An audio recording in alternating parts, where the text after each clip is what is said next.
சமூக மாற்றத்தை முன்னிறுத்தி, புரட்சிகர மாற்றத்தை முன்னிறுத்தி, ஜனநாயக வழியில் மக்களை அமைப்பாக்கி வருகிற ஒரு அரசியல் இயக்கம். இந்த இயக்கத்தை மென்மேலும் வலுப்படுத்த வேண்டும் என்கிற நல்லெண்ணத்தோடு பல்வேறு கட்சிகளில் இருந்தும் பல்வேறு சமூக குழுக்களில் இருந்தும் அணிதிரண்டு வந்திருக்கிற உங்களை நான் மீண்டும் ஒரு முறை வரவேற்று வாழ்த்துகிறேன்.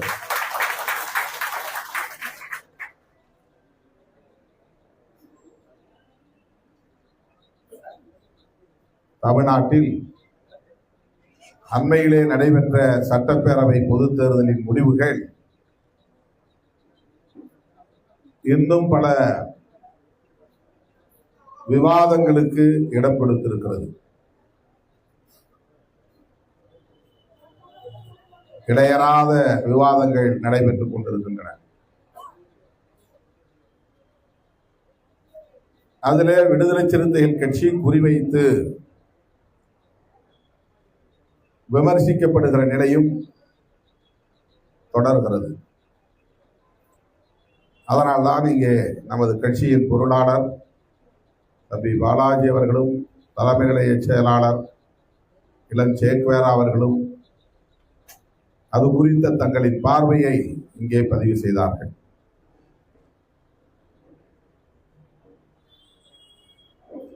வழக்கமான அரசியல் அணுகுமுறைகளை கடந்து அல்லது அரசியல் மரபுகளை தகர்த்து நாம் உண்மையான ஜனநாயக அணுகுமுறைகளை முன்னெடுத்து செல்கிறோம்.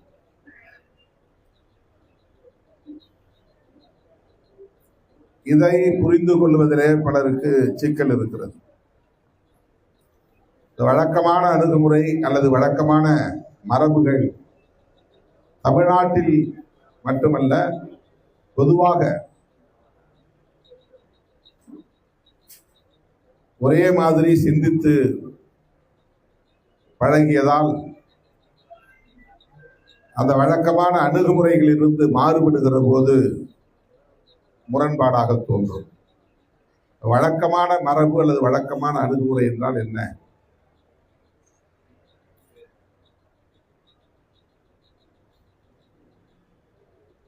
தமிழ்நாட்டிலே நீண்ட காலமாக ஒரு அரசியல் கலாச்சாரம் வலுப்பெற்றிருக்கிறது.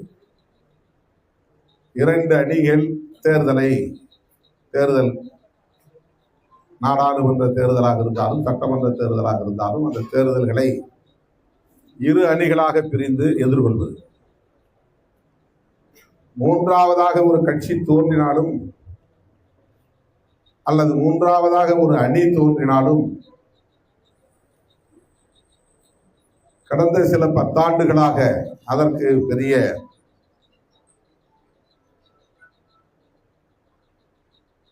வலு கிடைக்கவில்லை, வலிமை கிட்டவில்லை. அதனால் மும்முனை போட்டி என்கிற சூழலை உருவாகாமல் இருமுனை போட்டியாகவே தொடர்ந்து இருக்கிறது திமுக அதிமுக. ஒரு காலத்தில் காங்கிரஸ் இந்தியா முழுவதும் ஒரே கட்சியாக ஆதிக்கம் செலுத்தியது. அப்போது தேசிய அளவிலே கம்யூனிஸ்ட் கட்சிகள் வலுவாக இருந்த நேரம். கம்யூனிஸ்ட் கட்சி ஒரே கட்சியாக இருந்தது. பிறகு அது ரெண்டு கட்சியாக மாறியது. இருந்தாலும் இரண்டு கட்சிகளும் காங்கிரஸ் கட்சியை எதிர்க்கிற வலிமையை பெற்றிருந்தன. மெல்ல மெல்ல கம்யூனிஸ்ட் கட்சி அந்த வலுவை இழந்த நிலையில் பாரதிய ஜனதா கட்சி அந்த இடத்துல வந்துவிட்டது. தேசிய அளவில் இரண்டு கட்சிகளுக்கு இடையில் தான் போட்டி என்கிற இருதுருவ போட்டி நிகழ்ந்தது. இதைத்தான் இருதுருவ போட்டின்னு சொல்லுவோம். ஒரு பக்கம் காங்கிரஸ், இன்னொரு பக்கம் பிஜேபி.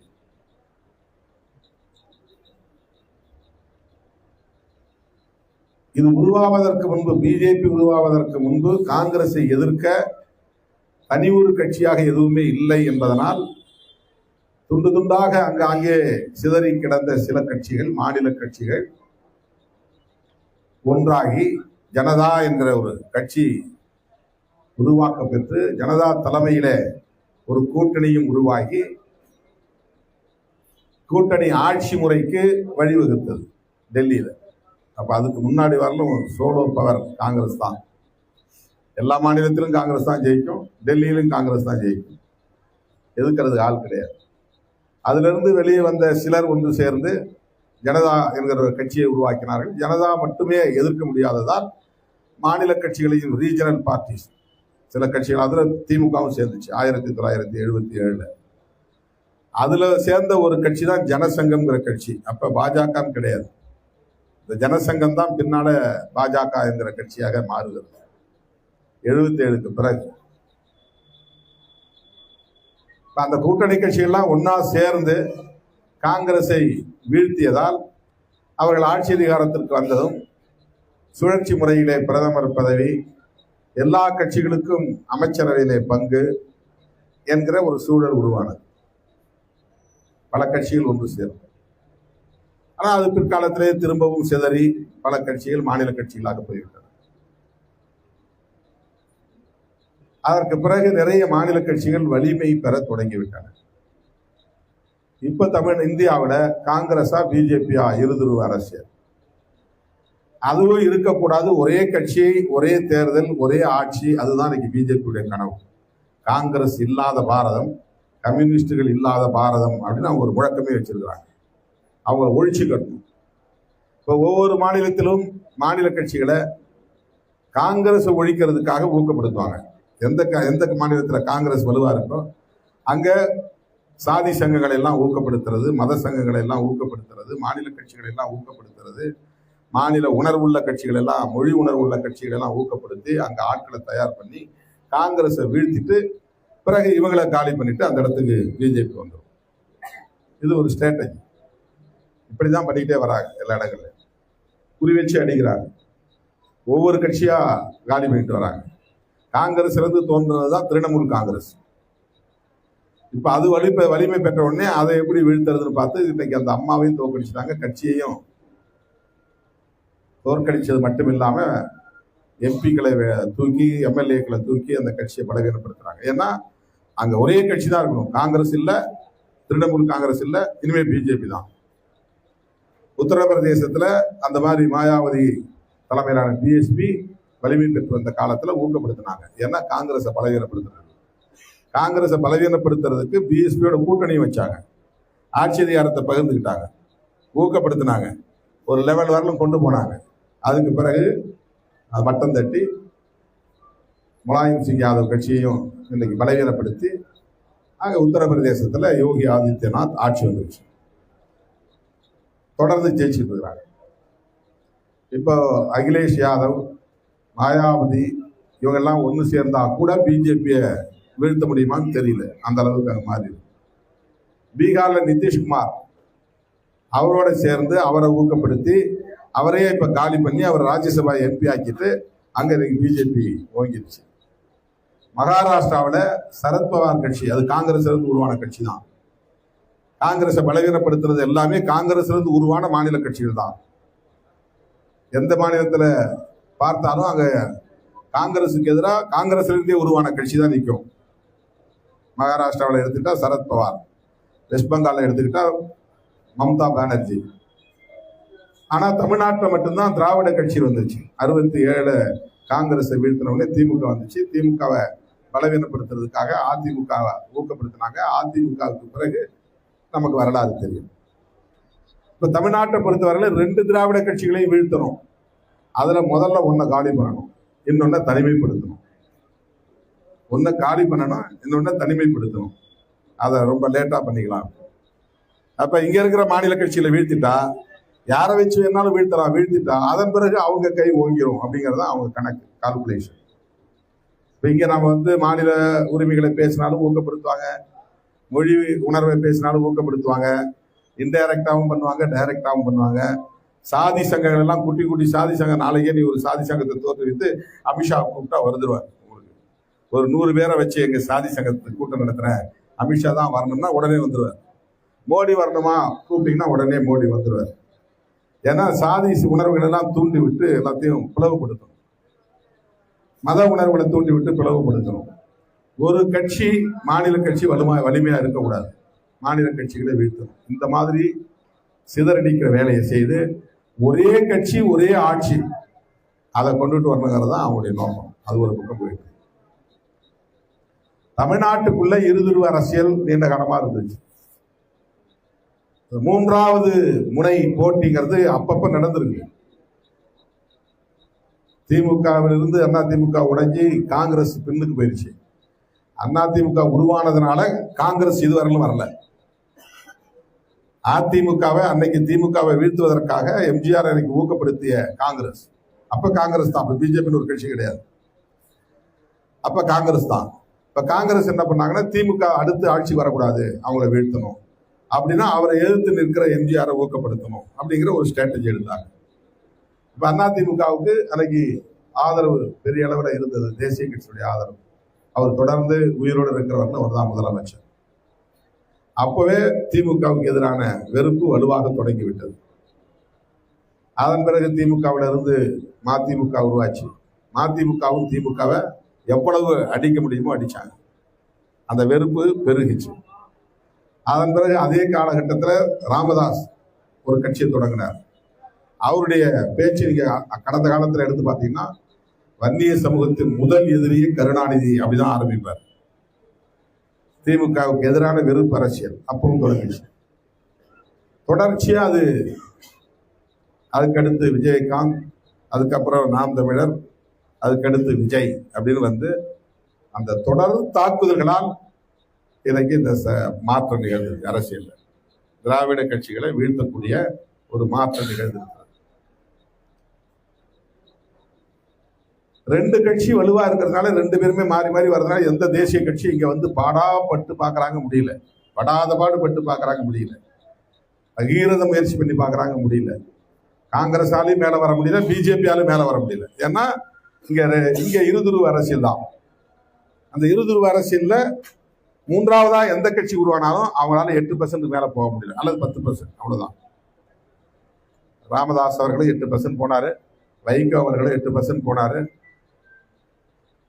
விஜயகாந்த் அவர்கள் 10% போனாரு, நாம் தமிழர் கட்சி 8% போச்சு. அதுக்கப்புறம் அவங்களால போக முடியல. இப்ப விஜய் 30% வந்துட்டார், 25% மேல. இது வலுவான ஒரு 3வது சக்தியாக களம் கண்டதனால் 2 திராவிட கட்சிகளுக்கு ஒரு பெரிய பின்னடைவு. சரி, 3வதா ஒரு கட்சி வந்ததனால் 2 திராவிட கட்சிகளுக்கு மாறி மாறி ஓட்டு போட்டு இருந்தவங்க அங்க இருந்து ஷிஃப்ட் ஆயிட்டாங்க. எல்லா சமுதாயத்திலிருந்து மாறி ஓட்டு போட்டிருக்காங்க. ஆனா சில பேர் திட்டமிட்டு விடுதலை சிறுத்தைகள் இருந்தவங்க தான் எல்லாம் அந்த பக்கம் மாறி ஓட்டு போட்டாங்க அப்படின்னு ஏன் ஒரு தோற்றத்தை உருவாக்குறாங்கன்னா, விடுதலை சிறுத்தைகளுக்கு அரசியல் முக்கியத்துவம் கிடைச்சிடக்கூடாதுன்னு நினைக்கிற காழ்ப்புணர்ச்சி கொண்ட கும்பல் அதை தொடர்ந்து பரப்பி கொண்டிருக்கிறது. திருமாவளவனாலதான் அந்த திமுக கூட்டணி ஜெயிச்சதுன்னு ஒரு நேரேஷன் இருந்துச்சு. தொடர் வெற்றி கிடைச்சிட்டே வந்துச்சு 3 முறை. அதுக்கெல்லாம் 2016க்கு பிறகு திமுக 2019 நாடாளுமன்ற தேர்தல், 2021 சட்டமன்ற தேர்தல், 2024 நாடாளுமன்ற தேர்தல், இடையிலே வந்த உள்ளாட்சி தேர்தல், இதுல தொடர் வெற்றி சந்தித்த நிலையில் பொதுமக்கள் மத்தியில ஒரு கருத்துருவாக்கம் எழுந்தது. என்னன்னா, விடுதலை சிறுத்தைகள், தலித் மக்கள் இந்த அணியை வெகுவாக ஆதரிக்கிறார்கள், அதனால இந்த வெற்றி. இதை உடைக்கணுங்கிறதுக்காகவே இதெல்லாம் அந்த பக்கம் போயிருச்சு. திருமாவளவன் இருந்த ஓட்டெல்லாம் அந்த பக்கம் போயிருச்சு. அதனாலதான் திமுக கூட்டணி தோன்றது அப்படின்னு ஒரு தவறான கருத்தை திட்டமிட்டு பரப்புகிறார்கள். ஒரு தொகுதியில வந்து விசிக இருந்ததுனால 400க்கு 350 ஓட்டு விழுந்த காலம் இருந்தது. அந்த 350 என்பது இப்ப 250 ஆயிருக்கலாம். ஆனா எஸ்சி அல்லாத தொகுதியில, எஸ்சி அல்லாத மக்கள் வாழக்கூடிய வாக்கு வங்கிகள்ல 400 ஓட்டு இருக்குன்னா 100 ஓட்டு தான் வாங்கினாங்க. அவங்களுக்கு இப்ப அது வந்து 30 ஓட்டா குறைஞ்சு போச்சு. அல்லது 20 ஓட்டா குறைஞ்சு போச்சு. அதை யாரும் பேசுறது இல்லை. 0 கூட இருந்திருக்கு. இப்ப திருவதி ஸ்ரீரங்கத்துல வந்து ஒரு பூத்துல வெறும் 5 ஓட்டு தான் டிஎம்கே வேட்பாளர் கிடைச்சிருக்கு. அது எஸ்சி பூத்தே கிடையாது. அப்ப இதுக்கு முன்னாடி அந்த பூத்துல திமுகவுக்கு எவ்வளவு ஓட்டு கிடைச்சது, ஏன் இப்ப 5 ஓட்டு கிடைச்சது? அவங்க எல்லாம் யாருக்கு ஓட்டு போட்டாங்க? என்ன நேரேஷன், என்ன ஒரு கட்டு, என்ன ஒரு தோற்றத்தை உருவாக்குறாங்கன்னா, விடுதலை சிறுத்தைகள் அங்க வர்றது, இங்க இருந்து இந்த அணி தோற்று போனதற்கு விடுதலை சிறுத்தைகளுக்கு வாக்களித்தவர்கள்லாம் மாறி அங்க ஓட்டு போட்டாங்க. அதாவது எஸ்சி மக்கள்லாம் சினிமா மோகத்துக்கு ஆளாகி ஓட்டு போட்டாங்க. இது ஒரு தோற்றம். இந்த மக்கள் வந்து அரசியல்படுத்தப்படாதவர்கள்ங்கிற மாதிரியும், ஒரு காலத்துல என்ன பண்ணாங்க, ஓட்டுக்கு காசு வாங்கிட்டு போட்டாங்கன்னாங்க. இப்ப டிவிக்கே ஓட்டுக்கு காசே கொடுக்கல, அவங்க ஜெயிச்சுட்டாங்க. அந்த குற்றச்சாட்டை உங்களால சொல்ல முடியல. சினிமா மோகத்துல போட்டாங்க. அதே ஊர்ல பூத்துல தலித் அல்லாதவர்களுடைய பூத்துல எடுத்து பாருங்க, எவ்வளவு ஓட்டு டிவிகேவி விழுந்திருக்கு, எவ்வளவு ஓட்டு டிஎம்கேவி விழுந்திருக்கு, அது தெரியும். இன்றைக்கு 59 இடங்கள் திமுக வெற்றி பெற்றிருக்கிறது என்றால் அதுவும் விடுதலை சிறுத்தைகளின் பங்களிப்பு தான் மகத்தானது என்பதை சொல்ல நான் கடமைப்பட்டிருக்கிறேன்.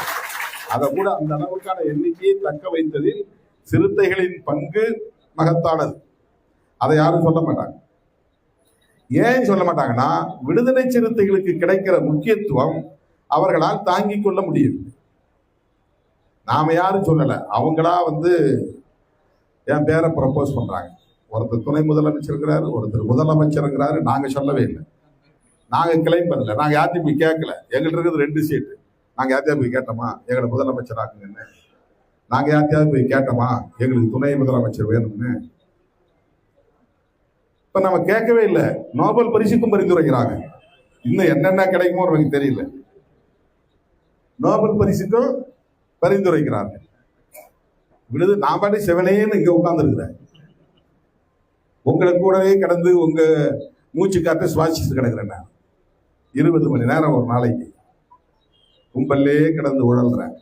ஆனா அவங்க எங்கே இருக்கிறவங்க துணை முதலமைச்சர்ன்றாங்க. இப்ப நோபல் பரிசுக்கு பரிந்துரைக்கிறாங்க. அதுக்கு நான் என்ன பண்ண முடியும்?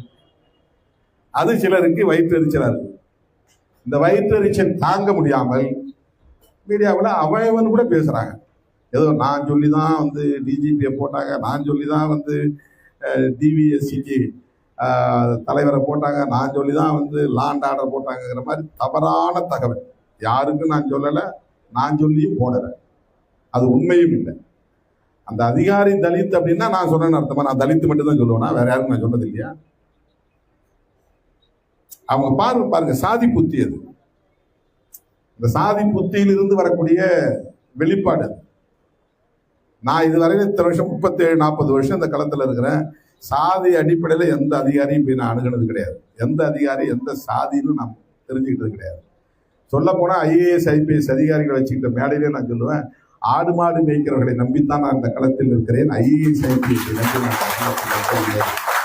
பல வேலைகளை பேசுகிறேன். இன்றைக்கும் கட்சி நடத்துவதற்கு சாதாரண தொண்டர்கள் உழைக்கிறவர்கள் தான் எனக்கு உதவுறாங்களே தவிர IAS IPS படித்தவங்க யாரும் எனக்கு வந்து உதவலை. எனக்கு யாரும் ஆலோசனை சொல்லலை, எனக்கு யாரும் வழிகாட்டலை, எனக்கு யாரும் புத்திமதி சொல்லலை. எனக்கு ஏது திங்க் டேங்க்லாம் கிடையாது. சிந்தனையாளர்கள் மன்றம் அப்படிங்கிறதுலாம் என் விடுதலை சிறுத்தை கட்சி கிடையாது. இந்த ரிட்டையர்டு IAS ஆஃபீஸர்ஸ்லாம் அப்படியே போய் அந்தந்த சாதி அடிப்படையில் ஒன்றா சேர்ந்துருவாங்க. மருத்துவர் ராமதாஸ் வந்து ஒரு கட்சி நடத்துறாருன்னா அந்த சமூகத்தில் இருக்கிற ரிட்டையர்டு IAS ஆஃபீஸர்லாம் அவருக்கு பின்னால் இருப்பாங்க. அவருக்கு பட்ஜெட் எழுதி கொடுப்பாங்க, அவருக்கு அறிக்கை எழுதி கொடுப்பாங்க, அவருக்கு ஆலோசனை கொடுப்பாங்க. இது மாதிரிலாம் என் பின்னால யாராவது ஒரு IAS அதிகாரி வந்து பார்த்துருக்கீங்களா? நான் அனுதான் அவங்கள தேடி போனது கிடையாது, அவங்களும் என்னை தேடி வந்தது கிடையாது. அப்படி அவங்களை நம்பி நாம் இருந்தது இல்லை. யார்கிட்டையும் நான் போய் ஆலோசனை கேட்டதும் இல்லை. கேட்டதுன்னா என்னன்னா, எனக்கு அது தேவைப்படலை. அப்படிலாம் எனக்கு எந்த ஆம்பிஷனும் பெருசாக கிடையாது. நான் ஜனங்களுக்காக கிடக்கிறேன். ஜனங்களுடைய டிமாண்ட் என்னவோ அதுக்காக நான் போராடுறேன், அவ்வளவுதான். பெரிய கால்குலேஷன் கிடையாது எனக்கு.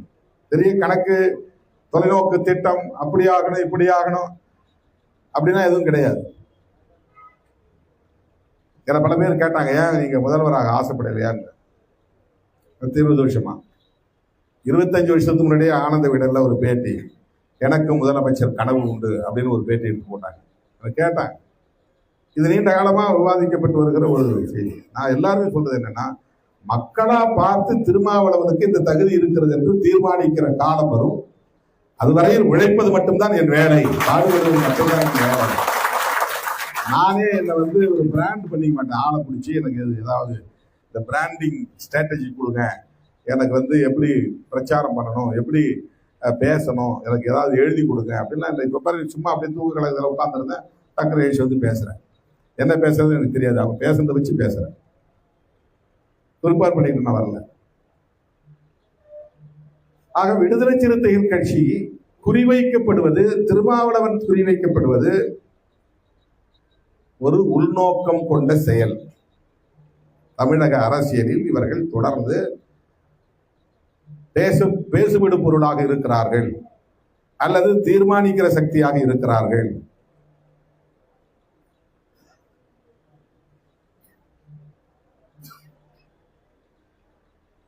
உடனே வாய்க்கு வந்ததையெல்லாம் பேசுகிறார்கள். அதைத்தான் அங்க தம்பியை சொன்னாங்க.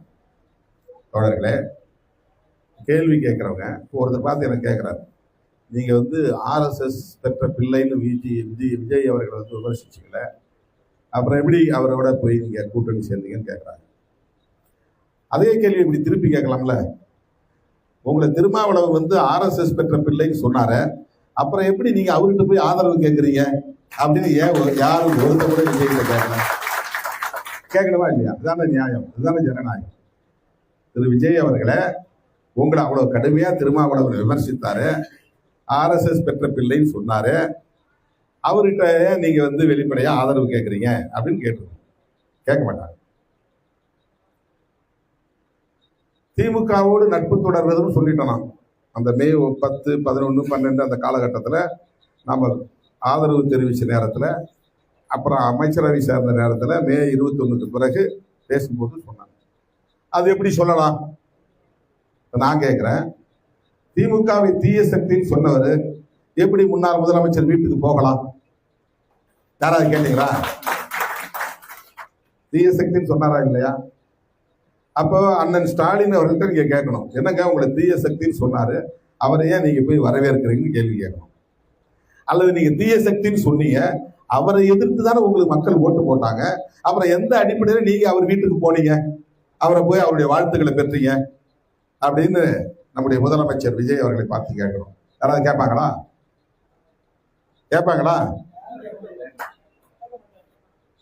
திருமாவளவன்ட்ட எல்லா பிரச்சனைகளுக்கும் கருத்து கேட்பாங்க. இது என்ன முழுமையா எதுவும் பார்க்காம இவங்க பத்திரிகையாளர் கேட்கிற கேள்வி மட்டும், இப்ப நான் ஒன்று சொல்லிட்டே இருப்பேன், இவங்க இப்ப டைப் பண்ணிட்டே இருப்பாங்க, இவங்க புரிதல் என்னவோ அந்த புரிதல் இருந்து டைப் பண்ணுவாங்க. அவங்களுக்கு என்னன்னா, ஓ இப்படி சொன்னாரா, உடனே வந்து விஜய்க்கு எதிராக திருமாவளவன் கருத்து, ஸ்டாலினுக்கு எதிராக திருமாவளவன் கருத்து, எதையாவது ஒரு கார்டு போட்டு பரபரப்பை உண்டு பண்ணுவாங்க. அப்ப ஏன் விஜய்கிட்ட போய் கேள்வி கேட்கல நீங்க? திருமாவளவன் கேட்டார். இது எப்படி குழப்பி விடலாம்? குழப்பி விட்டுட்டு திருமாவளவன் குழப்புகிறார். குழம்புறவன் நீங்க, குழம்புறது நீங்க, குழப்பி விடுறது நீங்க. நான் என்ன குழப்புறேன்? ஏன் ஒரு நட்பு இருக்கக்கூடாது, ஏன் உறவு இருக்கக்கூடாதுன்னு கேள்வி கேட்டா, நீ அங்க போயிட்ட பிறகு என்ன? எல்லாத்துலயும் ஒரு ப்ரொசீஜர் இருக்குல்ல, அதிகாரப்பூர்வமான அறிவிப்புங்கிறது ஒண்ணு இருக்குல்ல, ஒரு அபிஷியல் டிக்ளரேஷன் வேணும்ல. அப்ப அந்த காலகட்டத்தில் இருந்த அந்த சூழல்ல சொன்ன கருத்து அதுதான் ரெட்டமலை சீனிவாசனுடைய பிறந்த நாள் அன்னைக்கு சொல்றேன். அவன் கேள்வி கேட்டான், சார் நீங்க வந்து திமுக தான் கூட்டணியை முறித்து கொண்டதுன்னு சொன்னதா பேசிருக்கீங்க இந்த விருதுகள் வழங்கும் விழாவில், நீங்க அமைச்சரவையில சேர்ந்த போதே அது முறித்து கொண்டதா இருக்காதான்? நல்ல கேள்விதான், அருமையான கேள்விதான். அப்ப நான் என்ன சொன்னேன், அந்த காலம் வரையில் நான் மேடையில் பேசும்போது திமுகவோட நாங்க நல்ல தொடர்பு தான் இருந்தோம். அவங்கள சந்திக்கும் போது நாங்க இப்படி முடிவெடுத்திருக்கிறோம்னு சொன்னோம். அவங்களும் அதுக்கு பெரிய அளவுல எதிர்ப்பு தெரிவிக்கல, மறுப்பு தெரிவிக்கல. அதனால என்ன, ஆதரவு தெரிவிக்கிறது ஒன்றும் தவறு இல்லை, ஆதரவு தெரிவிங்க அப்படின்லாம் சொன்னாங்க. இப்ப அந்த அளவுக்கு லிபரலா நடந்துகிட்ட முறையை நாம வெளிப்படுத்துறோம். அதுல வந்து நம்ம உள்நோக்கெல்லாம் கற்பிக்கல. அவங்களுக்கு ஒரு உள்நோக்கம் இருந்ததுன்னா நம்ம உள்நோக்கெல்லாம் கற்பிக்கல. அல்லது நாங்க பர்மிஷன் வாங்கணும் அப்படின்றது அது அர்த்தம் கிடையாது. எங்களுக்கு இருக்கிற அந்த தோழமை உணர்வின் அடிப்படையில நாங்க எடுக்கிற முடிவை சொல்றோம். 10 நாள் கழித்து அமைச்சரவையில் சேருகிறோம், அதை சொல்றதுக்கும் நான் தொலைபேசி தொடர்பு கொள்றேன். தொடர்பு கொள்ள முடியல. மூத்த அமைச்சர்களை தொடர்பு கொள்றேன். 1-2 பேர்கிட்ட பேச முடிஞ்சது. அவங்க எல்லாமே ரைட்ன அரசியல் சூழல் இப்படி மாறிச்சு, நீங்க எடுக்கிற முடிவு உங்க கட்சி நலனுக்கு உரியதா இருக்கட்டும், அவ்வளவுதான். இதை நாம ஓப்பனா பேசுறோம். இதுல என்ன ஓப்பனா பேசுறது என்ன தப்பு இருக்குது? இதுல என்ன ஒண்ணு நாங்க போய் அவங்கள்ட்ட பர்மிஷன் வாங்கிட்டு வந்தோங்கிற மாதிரி அதுல என்ன நேரேஷன்? பர்மிஷன் வாங்க வேண்டிய தேவை என்ன இருக்குது? அவங்களும் இது வந்து தடுக்க முடியாது அல்லவா? அரசியல் சூழல் தலைகீழ மாறி இருக்கு. போக வேண்டாம்னு சொல்றது நாகரிகம் இல்லைன்னு கூட அவங்க நினைச்சிருக்கலாம். போக வேண்டாம்னு மனசுக்குள்ள நினைச்சிருக்கலாம். ஆனா போறணும்னு முடிவு பண்ண பிறகு அதை தடுக்க வேண்டாம், அது நாகரிகம் இல்லை அப்படின்னு நினைச்சிருக்கலாம். போகும்போது சொல்லாம போகக்கூடாது, அது நாகரிகம் இல்லை, சொல்லிட்டு நாம போய் ஆதரவு தெரிவிப்போம் அப்படின்னு நாங்க எடுக்கிறோம். இதில் உள்ள நாகரிகமான அணுகுமுறைகளை புரிந்து கொள்ளாமல் நீ தான் இப்படி போயிட்டல, அப்புறம் ஒண்ணு இங்க விசுவாசமா இரு அல்ல அங்க விசுவாசமா இருன்னா, விசுவாசமா இருக்கிறதா இதுல பிரச்சனை? யாருக்கு விசுவாசமா இருக்கணுங்கிறதா பிரச்சனை? இது அரசியல் முடிவுகள் எடுப்பதில் உள்ள அணுகுமுறைகள் தான் இதுல பிரச்சனை. எப்படி நாம இதை அப்ரோச் பண்றோங்கிறதான். பதவி கிடைச்சிருச்சுன்னு பழைய உறவெல்லாம் உதறிட்டு ஓடி ஒட்டிக்க முடியுமான்னு ஒரு கேள்வி எழுப்புறேன். இதுல என்ன தப்பு இருக்குது?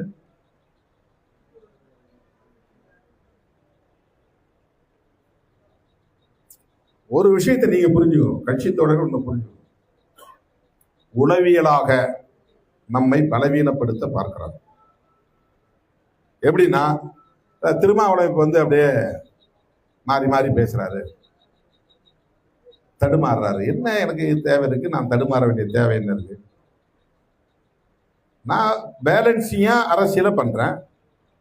யாரையும் நான் வந்து பகை உணர்ச்சியோட அணுகவில்லை.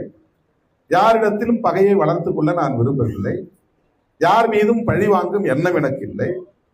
இப்ப கூட நான் சொல்றேன், திமுக காரங்களையோ அல்லது நம்மளை விமர்சிக்கக்கூடிய மதிமுக மற்ற யாரையும் சரி, தயவு கூர்ந்து யாரும் சமூக ஊடகங்கள்ல எதுவுமே பேசாதீங்க, வேண்டாம். அது நமக்கு டிஃபென்ஸே கிடையாது. பேசுறவங்க பேசிட்டு போனா போறாங்க, அதை நீங்க ஸ்க்ரோல் பண்ணி விட்டு போயிட்டே இருக்கு. என்ன வேணாலும் பேசட்டும், நமக்கு அது அவசியம் இல்லை.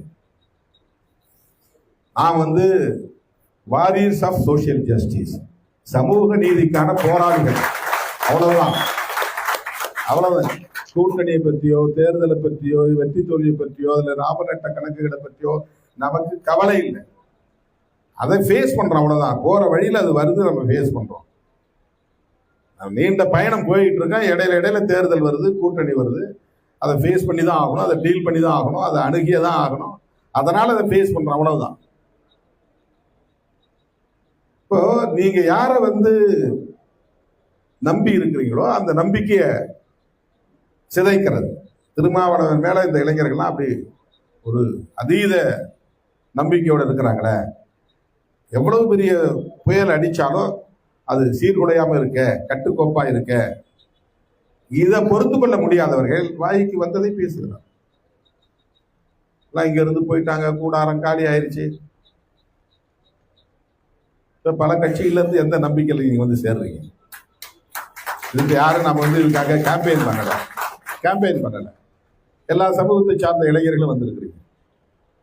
இது நாளைக்கு ஆளுங்கட்சியாக போற கட்சி கிடையாது.